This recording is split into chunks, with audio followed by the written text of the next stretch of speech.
காரைக்காலில் பொங்கல் பண்டிகையை முன்னிட்டு பானைகள், சட்டிகள் மற்றும் அடுப்புகள் தயாரிப்பு பணி தீவிரம்.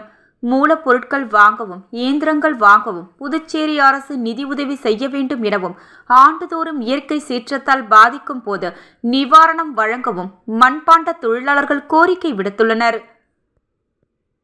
எதுவும் தொழில் கிடையாது. அவங்களும் 30-35 வருஷம், நானே கல்யாணம் பண்ணி 35 வருஷம் ஆகுது.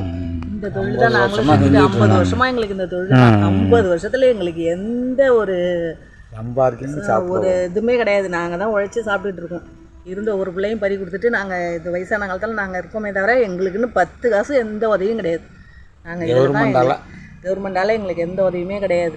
தமிழ்நாட்டிலலாம் செய்கிறாங்க, கொள்கிறாங்கன்றாங்க. ஆனால் இதுக்காக எங்களுக்கு இந்த தொழிலுக்காக எங்களுக்கு எந்த உதவியும் செஞ்சது கிடையாது. ஒரு லோனோ இல்லை ஒரு உதவியோ எதுவுமே கிடையாது.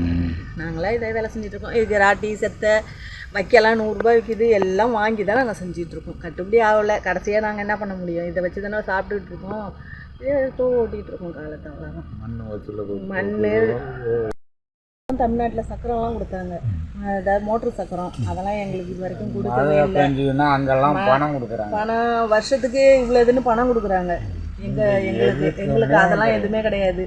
சக்கரை மூளை மண் அடிக்கணும், ராட்டி செத்தை எல்லாமே நாங்கள் வாங்கி தான் செய்கிறோம். எதுவுமே எந்த உதவியும் கிடையாது. தார்பாய் மழையில் நடந்துச்சுன்னா அப்படியே எல்லாமே வந்துச்சுன்னா கோடிச்சேரியோட இந்த சலுகை எல்லாம் போயிடுது. நாங்கள் இங்கே தண்ணி தான் இருக்கோம்.